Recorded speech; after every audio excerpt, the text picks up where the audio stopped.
Kalau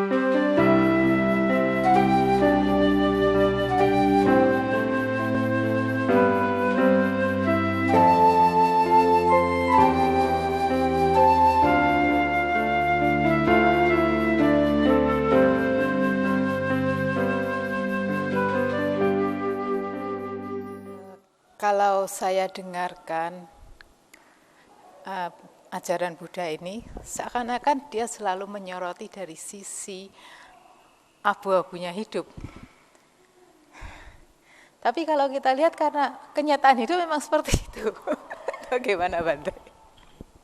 Sang Buddha tidak menolak kalau hidup itu ada senangnya, ada bahagianya. Hidup itu ada senangnya, betul.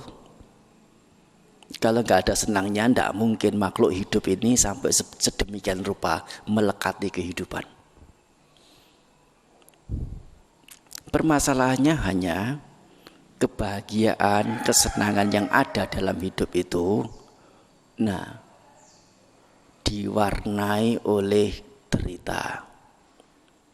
Baik karena perbuatan buruk yang memberikan buah yang menyakitkan, atau buah perbuatan baik yang mendatangkan kekecewaan. Apa kekecewaan perbuatan baik? Apabila buah dari perbuatan baik yang sudah dilakukan itu habis masa waktunya. Muncul kekecewaan dan apa? Harus buat lagi dan buat lagi. Kapan selesainya? Tidak ada selesainya. Tidak ada ujungnya. Seperti apa? Seperti yang namanya arah. Arah apa saja. Dicontohkan misalnya si A sama si B. Si A menantang si B. B, kamu percaya enggak bahwa yang namanya arah itu benar ada atau tidak? Timur, barat, selatan, utara. Oh, tentu ada. Kalau tidak ada bagaimana kita bisa menggunakan, bisa menyebut timur, barat, selatan, utara. Baik kalau begitu. Saya punya harta sekian, villa saya ada 3. Apa banyak sekali, semuanya menjadi milik kamu. Saya tolong diambilkan arah timur 1 saja. Oh, baik. Ya, tanpa pikir panjang si B langsung menanggapinya. Dia kemudian karena yang dicari adalah arah timur, dia menghadapnya kemana? Ya, untuk mencari arah timur ini menghadapnya kemana? Ya, ke arah matahari terbit, ke timur. Bagus. Soalnya tidak mungkin mengarah ke sebaliknya kan? Jadi dia mengarahkan diri ke arah timur, mulai melangkahkan kakinya. 100 langkah, 1000 langkah, 1 juta langkah, dia lebih timur dan lebih timur dari tempat sebelumnya. Memang sih lebih timur. Lebih timur itu tidak disangkal, tetapi timur tetap ada padanya di depan sana. Dia harus berjalan untuk mencari si timur itu. Lautan dia seberangi, gunung dia karungi. Ya, kayak puisi ya. Sampai pada titik awal bumi itu bulat. Di titik awal janjian sama si A tadi. Mana itu? Masih. Mungkin putaran yang kedua nanti. Sampai beberapa putaran, ya. Timur selalu ada, dan selalu ada. Demikian pula menganggap kesenangan indrawi, tetes manis di depan sana itu dikejar. Yang dia kira itu tetes manis yang terakhir, yang setelah itu tidak akan ada rasa haus lagi yang harus memerlukan tetes manis.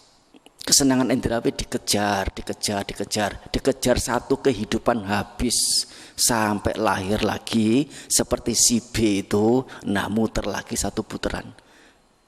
Kelahiran ini berlangsung mulai dari kecil, menikmati nafsu indera sampai dewasa, sampai tua, muter 1 putaran hidup, lahir lagi jadi bayi lagi, untuk kembali lagi mencari kesenangan indrawi lagi.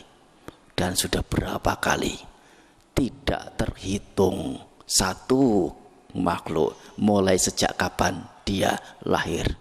Begini keadaan kesenangan nafsu indrawi. Kalaupun seseorang dalam rangka mencari kesenangan-kesenangan itu secara murni bisa mengupayakan hal-hal yang bisa mendatangkan kebahagiaan, yaitu dengan berbuat baik, ini sendiri juga melelahkan, capek, dan semestinya menjadi bosan dengan keberadaan itu. Dan pada kenyataannya tidak setiap orang, jangankan yang tidak nyadar, yang tidak paham, yang nyadar, yang paham pun akan perbuatan buruk, perbuatan baik, yang buruk ke penderitaan, yang baik ke kebahagiaan, itu pun masih belum bisa konsisten untuk selalu berbuat hanya yang baik-baik saja. Ada keburukan yang dia lakukan yang dia sadari itu adalah penderitaan sebagai akibatnya. Apalagi mereka yang tidak paham, yang tidak mengerti baik buruk, apa itu baik, apa itu buruk, apa itu nibbana, dibungkus daun lontar apa daun pisang, tidak mengerti apa itu sila. Oleh orang-orang bijaksana keberadaan sedemikian ini, kalaupun kebaikan itu dilakukan, yang dilakukan hanya kebaikan, kebaikan ini kalaupun menghasilkan kebahagiaan punya sifat yang tidak kekal juga, satu ketika akan habis, dan konsekuensinya harus mencari lagi, dan mencari yang tidak ada ujungnya ini adalah upaya yang melelahkan, capek, dan semestinya menjadi bosan dengan itu. Dan inilah para bijaksana kemudian mengapa beliau itu menjadi bosan, menjadi capek, yang tidak mudah untuk mengerti bahwa hidup yang ada kesenangan ini membuat seseorang menjadi capek, menjadi lelah, menjadi bosan. 4 kebenaran mulia bukan hal yang gampang untuk dimengerti. Hidup adalah derita, hidup ini ada penderitaan, tidak gampang. Melalui pemikiran, melalui kebijaksanaan yang mendalam, sehingga Sang Buddha sendiri mengetahui bahwa 4 kebenaran mulia bukan dhamma, bukan ajaran yang gampang untuk diterima oleh para berumah tangga. Apabila harus beliau anggap perlu untuk menyampaikan, untuk mengajarkan 4 kebenaran mulia kepada berumah tangga, beliau mengawalinya dengan satu khotbah lagi yang disebut dengan Anupubbhikata. Apa itu? Ceramah uraian dhamma secara bertingkat, dimulai dengan mengerti, memahami apa makna, apa tujuan, apa manfaat dana, apa makna, apa manfaat, apa tujuan sila. Dari dana dan sila ini seseorang akan mendapatkan kebahagiaan. Tetapi kebahagiaan indrawi ini punya sifat yang tidak kekal, habis, dan harus bangun, harus buat, harus mulai lagi. Dan berputar seperti ini melelahkan. Sisi buruk dari menyenangi kesenangan-kesenangan indrawi adalah seperti ini. Semakin dituruti semakin menuntut, semakin lama semakin membengkak besar, tidak ada ujungnya. Dan antara upaya yang dikerahkan dengan hasil yang didapat tidak timpal. Hasilnya hanya sedikit, upaya yang harus dikerahkan terlalu banyak. Karena mengerti hal seperti ini, para bijaksanawan kemudian menamai kehidupan ini diwarnai derita dan bosan, tidak mau. Tapi untuk sebagian besar orang, karena tingkatan kebijaksanaannya masih terbatas, apa mau dikata, tidak bisa melihat sebagaimana yang para bijaksanawan lihat. Masih menyenangi, masih mau mengejar, masih mau melekati kesenangan indrawi ini. Nah, para bijaksanawan kemudian berhenti mengejar nafsu indrawi, balik melihat melihat sesuatu yang bijaksana demi menghancurkan nafsu indrawi ini. Punya pandangan yang berbeda, mengubah cara pandang, punya pandangan yang benar, tidak punya pandangan keliru, yaitu dengan mengejar nafsu indrawi. Sebaliknya justru stop, menghentikan nafsu indrawi, mengubah cara pandang, punya pengertian-pengertian yang benar, cara pandang yang benar. Sebagaimana si B tadi, balik kepada si B yang terus berjalan ke timur tidak akan menemukan jalan timur, arah timur, tidak bisa menggenggam. Andai dia mengubah cara pandang dia, semestinya dia bisa mendapatkan arah timur. Yang jika dia si B ini yang tadinya menghadapkan diri ke arah timur, coba balik menghadap ke arah barat, mengubah cara pandangnya. Di saat dia tepat menghadap ke barat, di situ arah timur telah ada pada dia. Soalnya dia berada di tempat yang paling timur. Sebelah depan barat lagi, sebelah depan lagi lebih barat lagi. Tepat di ujung tumitnya, di belakang itu adalah yang paling barat. Kalau itu dipotong, dibentangkan begitu, betul ya?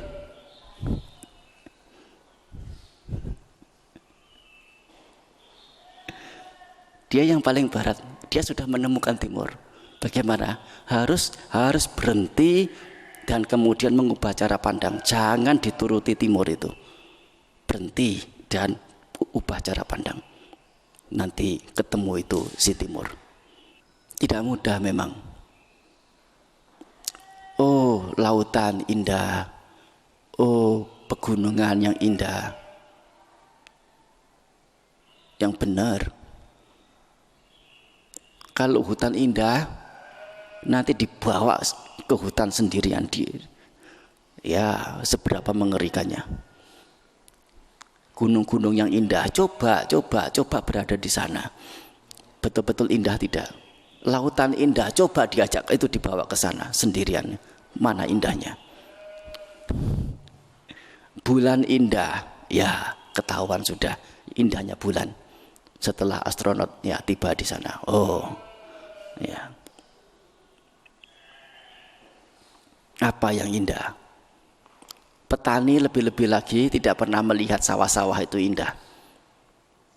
Hanya orang kota aja yang sesekali pergi lihat sawah, lihat ladang, lihat tanaman. Oh, indahnya. Demikian pula petani kalau pergi ke kota. Oh, indahnya kota ini. Ya. Hanya karena tidak terbiasa dengan apa yang dia lihat. Tetapi betulkah kota itu indah, gemerlapan? Oh, mengerikan banget. Lampu-lampu, suara-suara. Nah, jangan dipikir itu gemerlapan itu serba. Ya memang sih mendorong kita untuk tertarik dan untuk datang ke sana. Tapi itu seperti apa? Seperti lampu-lampu untuk serangga-serangga. Serangga itu begitu melihat cahaya, bagaimana? Diserbu, gak peduli itu adalah api unggun. Lampu tempel. Begitu lihat cahaya langsung saja masuk. Bagaimana setelah menyerbu si lampu? Api. Mati. Demikian pula kalau orang tidak jeli, tidak cerdas, tidak jelas. Bahwasanya lampu-lampu gemerlapan, suara-suara yang juga gemberincing di kota-kota itu semua adalah pemicu untuk bisa tenggelam ke nafsu-nafsu indrawi. Dan menjadi apa? Diikat. Nanti ya ujung-ujungnya mereka itu yang ingin mendapatkan untung dari siapapun yang akan datang ke sana. Betul ya? Sebetulnya itu hanya picuan saja. Kita menganggapnya lampu, suara, warna-warni itu begitu gemerlapan menarik hati, begitu indahnya. Tapi indahnya itu apa? Harus ditebus dengan kerugian-kerugian. Titik indahnya di mana? harus dengan jeli menyelidik, jeli meneliti. Memang sepintas kok negatif ya, tapi itu sepintas saja, bukan pemikiran yang mendalam. Kalau mau ditilik mendalam, tidak ada indahnya, tidak ada positifnya, tidak ada bahagianya. Sejauh apa juga kata batin itu telah mewakili makna kata nama dalam agama Buddha.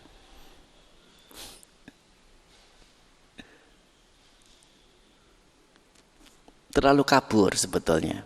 Bagaimanapun, ya, kalaupun kata batin ini dari bahasa yang bukan asli bahasa Pali, yang digunakan dalam bahasa asli agama Buddha, akan tetapi dengan pemaknaan baru, harus dimaknai dengan ya batasan makna kata yang baru. Nah, tetap juga memungkinkan untuk dipakai. Tetap juga memungkinkan untuk dipakai.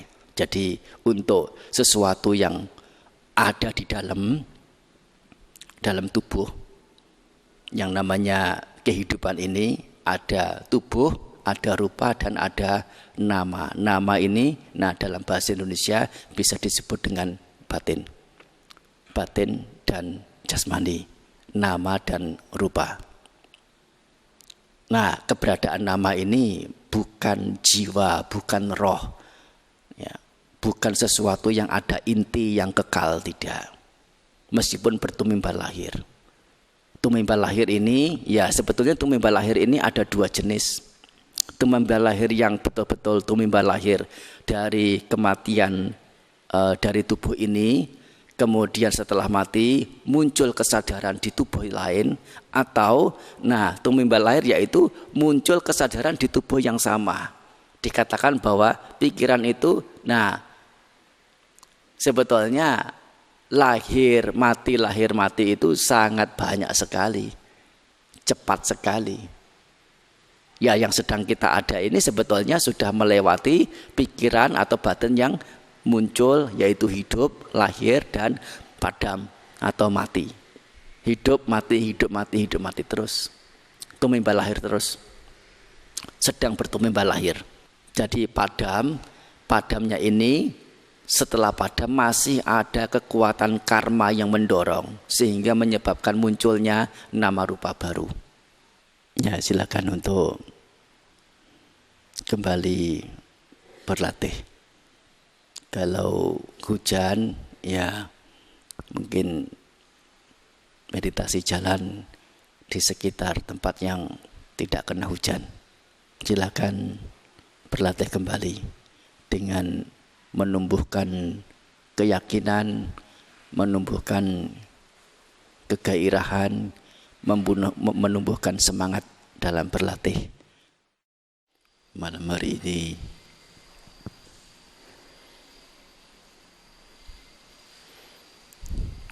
sesi yang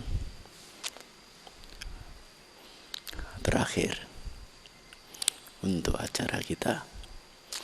Apa yang didapat tidak banyak, hanya 2 hari. Jangan menjadi kecewa kalau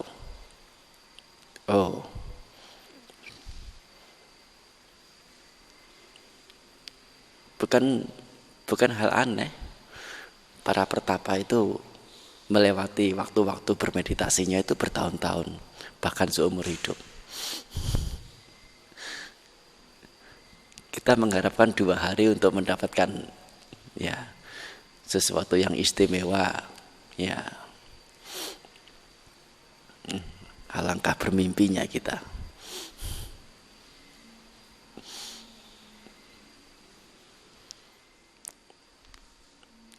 Dan lagi pula pertemuan ini ditekankan pada sesi pemberian kejelasan dasar-dasar mengenai pengembangan batin yang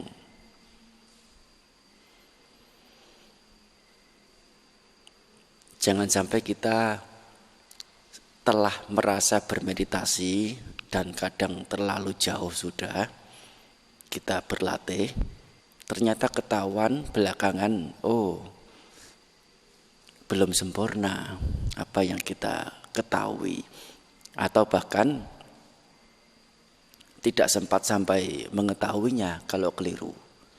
Terus bermeditasi sebagaimana yang ya telah dijalankan, dan itu yang sebenarnya adalah masih perlu perbaikan lagi. Jangan disayangkan. Jadi pertemuan ini sengaja memampatkan sisi teori, sisi dasar-dasar pengertian. Malam ini saya akan menyampaikan ulasan tentang meditasi objek cinta kasih. Umumnya kita dengan meditasi objek cinta kasih ini telah mengetahui secara menyeluruh ada pattern, patron, apa namanya, patokan, yaitu mengucapkan kalimat Sabbe Satta Bhavantu Sukhitata. Semoga semua makhluk berbahagia. Sebelum saya mau melanjutkan penjelasannya, saya akan lemparkan dulu dua buah pertanyaan. Pertama adalah pernyataan semoga semua makhluk berbahagia itu apakah tidak termasuk pernyataan yang takhayul? Mengapa ditanya begitu? Ya, ditanya begitu. Memang dengan pernyataan seperti itu, Anda menyatakan seperti itu, apakah benar bisa semua makhluk berbahagia karena ucapan Anda? Memang siapa Anda? Kalau tidak bisa, mengapa Anda mengucapkan? Ini pertanyaan pertama. Pertanyaan kedua, semoga semua makhluk hidup, semoga semua makhluk berbahagia. Ya, saya sengaja menghindari kata hidup. Soalnya ada yang berseloroh. Ya semua makhluk ya sudah pasti hidup. Kalau makhluk mati namanya mayat.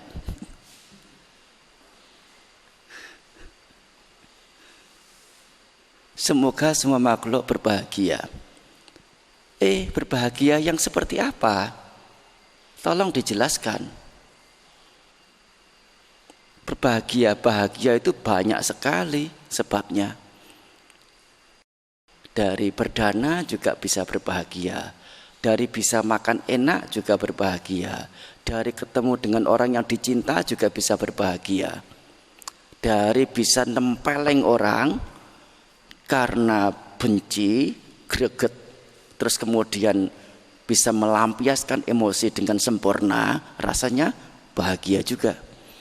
Dari melakukan keburukan-keburukan, pelanggaran sila, mencuri, membunuh, berbohong, berhasil, sebagian orang dengan tindakannya itu mencapai kebahagiaan. Betul apa benar?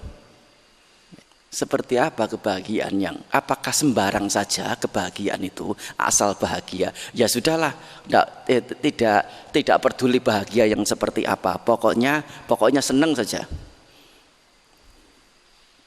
Entah itu kebahagiaannya itu karena bisa makan enak, atau kebahagiaannya itu karena telah berhasil nyolong, berhasil melakukan keburukan-keburukan, tidak peduli. Padahal sebagai upasaka, upasika permata menurut Sang Buddha, itu adalah seseorang yang memiliki keyakinan kepada Tiratana, yakin kepada Buddha, kepada Dhamma, dan kepada Sangha. Selain itu juga teguh dalam merawat sila, nilai-nilai kemoralan. Ada 5 disebut dengan Pancasila. Nah, maksudnya adalah bahwa seseorang dalam rangka merawat sila ini tidak membunuh sendiri. Maksudnya tidak melakukan sendiri, membunuh atau melakukan pelanggaran sila yang lain. Contohnya saja membunuh saja. 1. Dan juga tidak menyuruh membunuh. Termasuk juga pelanggaran yang lain.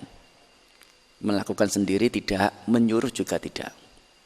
Dan 1 lagi, tidak senang atas perbuatan pembunuhan yang seseorang lakukan. Ini yang ketiga, ini yang mungkin jarang kita dengar. Tidak menjadi senang atas tindakan pembunuhan yang seseorang lakukan. Ya, mungkin kita melaksanakan sila, tidak membunuh, menyuruh membunuh juga tidak. Tapi begitu tetangga nyembelih ayam sudah mulai senang ya.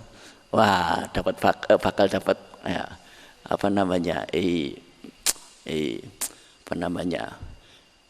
garang asem ayam. Nah, ini adalah kriteria upasaka upasika permata. Upasaka upasika banyak, ya tidak semua upasika upasaka permata semuanya disebut sebagai upasaka upasika permata. Upasaka upasika permata itu apabila selain memiliki keyakinan kepada Tiratana juga bisa merawat sila dengan baik dengan 3 kriteria itu.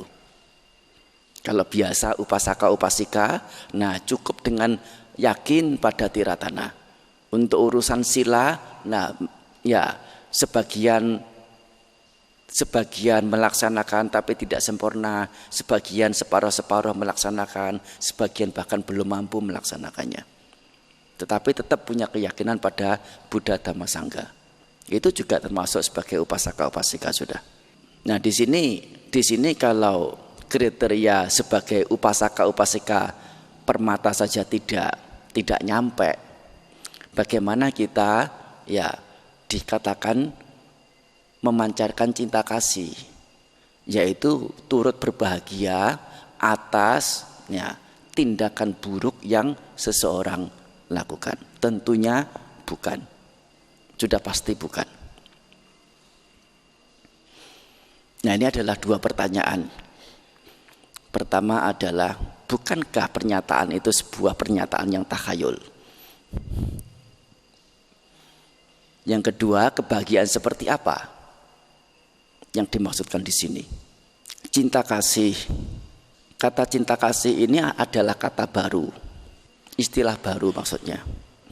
Sebelumnya sudah ada kata cinta dan kata kasih, dan menjadi sebuah kata majemuk.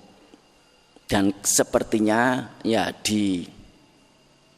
dimaknai khusus oleh komunitas umat Buddha. Oleh karena setelah tergabung menjadi kata cinta kasih ini, maknanya sudah berbeda dari makna kata yang aslinya, yaitu kata cinta dan kata kasih. Kata cinta itu apa? Cinta itu menyenangi, cinta itu melekati, cinta itu mencengkeram, cinta itu tidak ingin melepas. Betul ya? Itu cinta.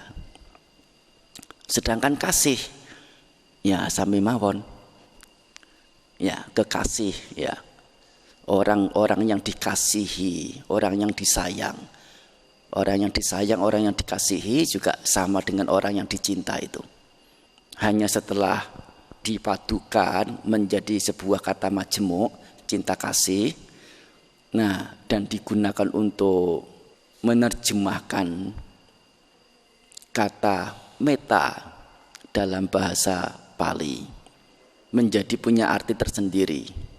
Cinta kasih di sini kalau berdasarkan arti kata meta adalah satu keberadaan batin yang bebas dari membenci, atau dengan kata lain, meta atau cinta kasih adalah satu keberadaan batin yang disertai dengan pengharapan baik.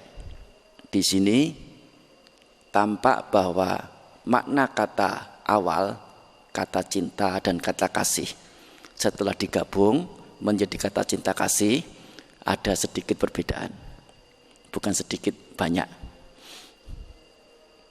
Pengertian meta dalam hal lain lagi apabila ditelusuri dari unsur yang lain. Nah, kata meta itu artinya adalah nilai-nilai persahabatan. Bagaimana kita kalau dikatakan mengembangkan cinta kasih, menunjukkan cinta kasih, kita menganggapnya sebagai sahabat, sebagai teman. Meta ini artinya nilai-nilai persahabatan atau persahabatan itu sendiri. Kalau meta itu persahabatan, sahabat itu apa dalam bahasa Pali? Mita, mita. Mita menjadi meta itu bisa di dalam pembentukan kata benda, ya, atau pembentukan yang namanya kata jadian itu ada caranya. Dari kata mita, teman atau sahabat, kalau persahabatan namanya meta, mi jadi me, ya, met, ya. Ini juga sama dengan bahasa Sanskerta. Kalau meta dalam Sanskertanya itu adalah maitri. Maitri itu persahabatan. Nah, maitri itu persahabatan. Yang namanya teman, sahabat dalam bahasa Sanskerta jadi apa? Mitra. Mitra Sanskerta, teman, sahabat. Bahasa Palinya mita. Nah, misalnya kata mitra kerja begitu ya. Nah, itu kata mitra dipakai di sini.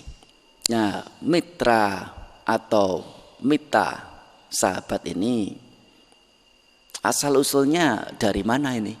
Ya, ternyata kata mitra atau mita ini asal usulnya dari kata mana yang artinya menghitung.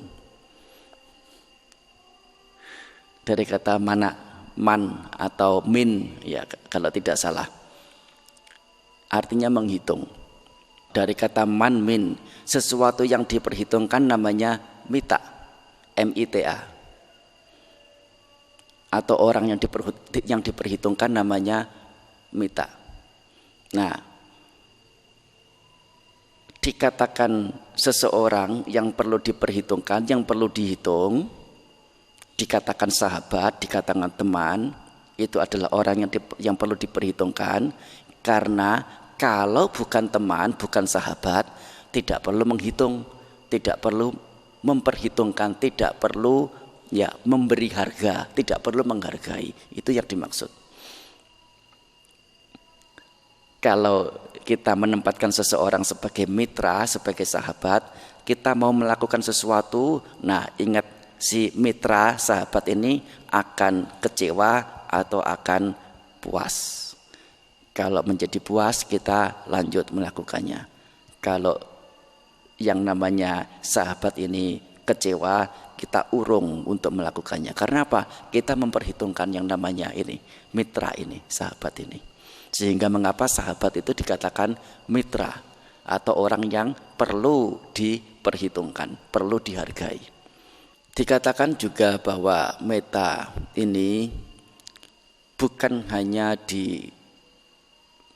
dipancarkan, bukan hanya dikembangkan, ditujukan kepada orang lain, melainkan juga perlu dikembangkan, diarahkan, ditujukan ke diri sendiri. Yang sebetulnya juga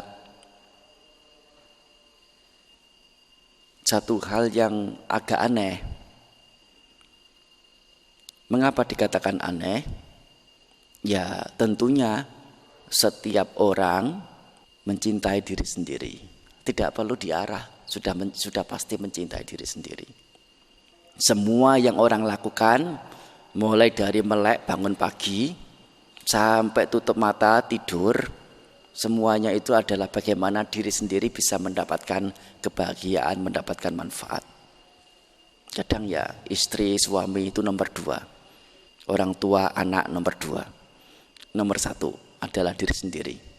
Sebetulnya memang sih sudah otomatis, hanya saja tidak sedikit orang justru mengatasnamakan cinta pada diri sendiri, alih-alih melakukan sesuatu yang bermanfaat, betul-betul manfaat untuk diri sendiri, dia melakukan banyak hal yang merugikan diri sendiri. Ini sehingga muncul pertanyaan.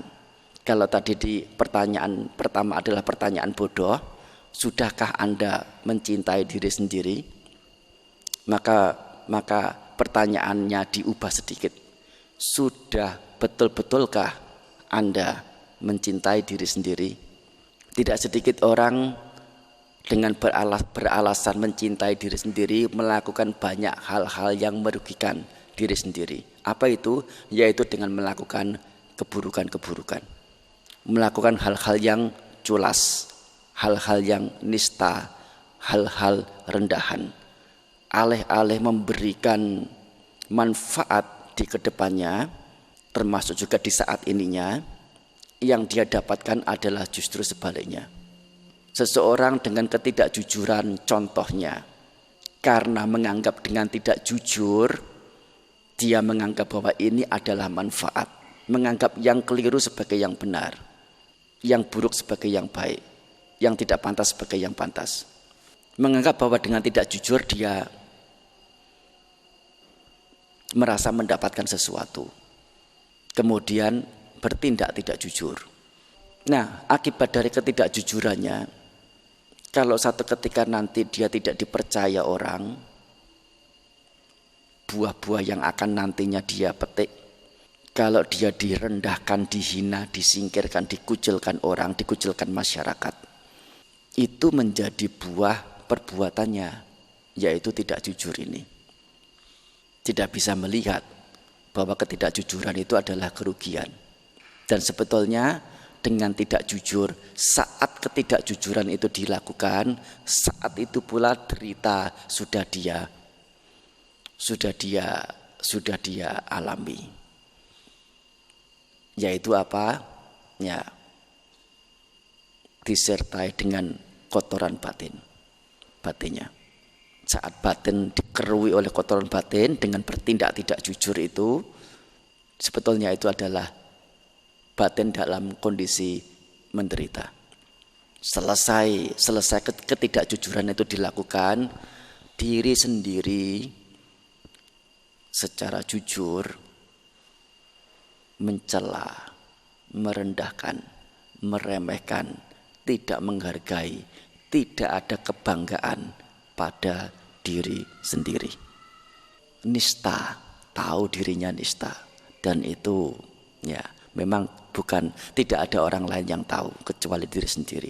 Bagaimanapun itu juga penunjukan terhadap diri oleh diri sendiri. Kalau dirinya itu nista, tidak ada penghargaan meskipun oleh diri sendiri.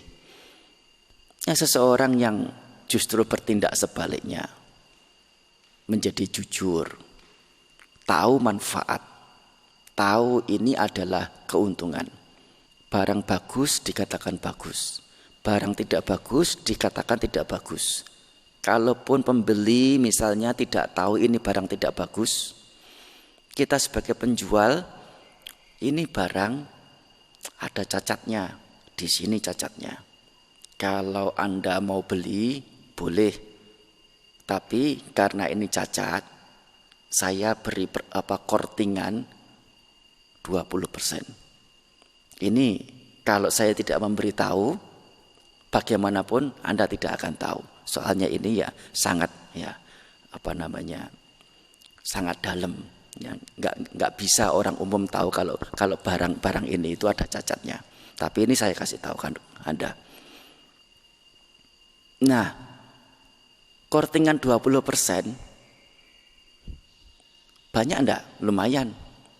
Tapi juga itu tidak seberapa dibandingkan manfaat nanti ke depannya.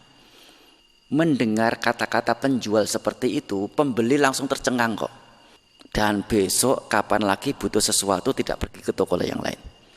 Dan dia akan gemborkan teman-temannya ada sesuatu, datangi toko ini.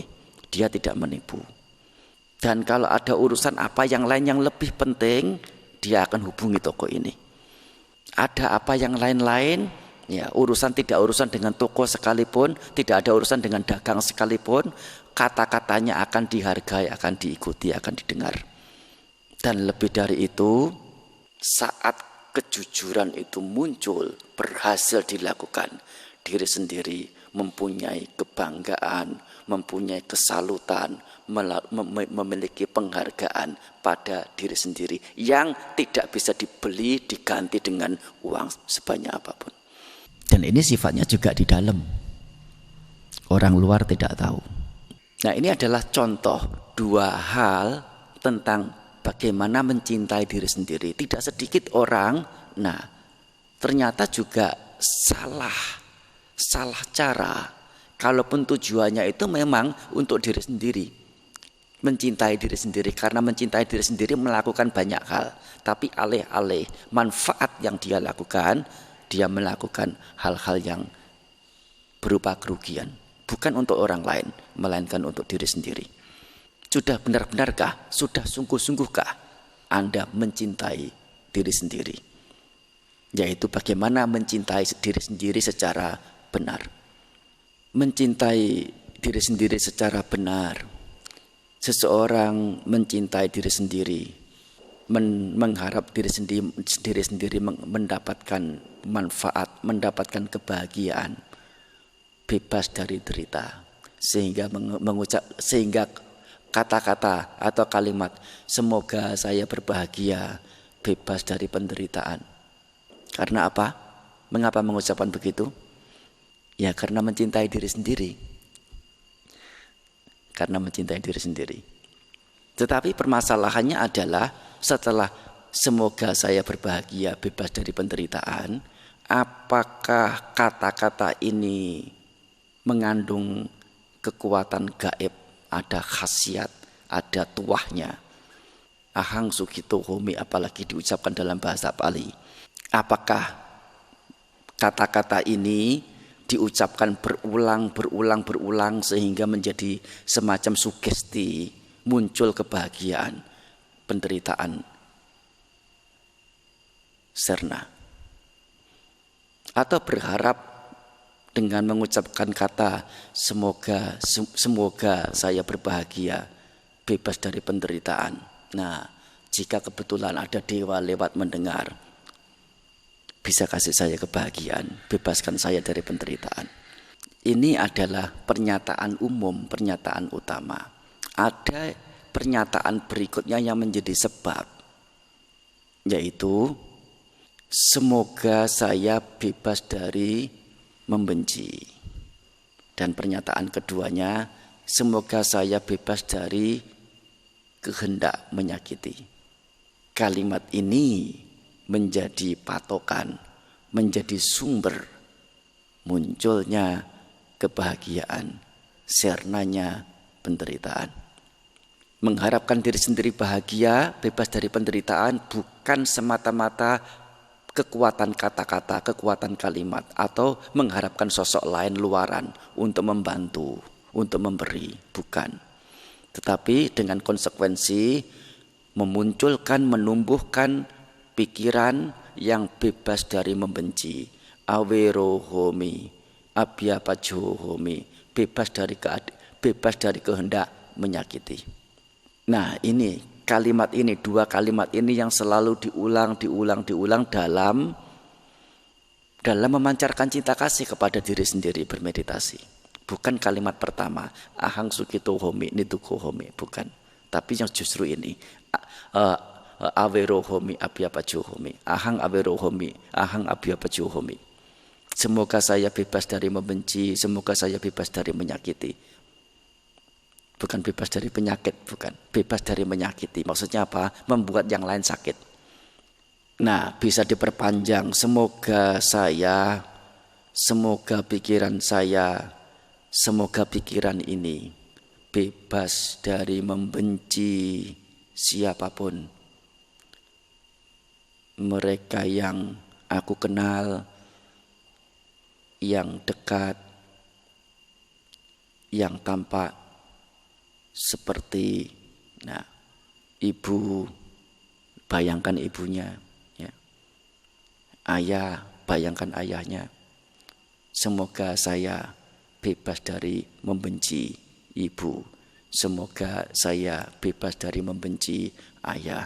Semoga saya bebas dari membenci istri. Semoga saya bebas dari membenci suami. Mungkin enggak Bante ada membenci ibu, membenci ayah. Ada saja. Betul ya? Ada saja. Tidak semua anak itu ya pasti akan cinta orang tuanya. Benci juga ada. Sampai ya musuhan di mana? Pengadilan juga tidak sedikit antara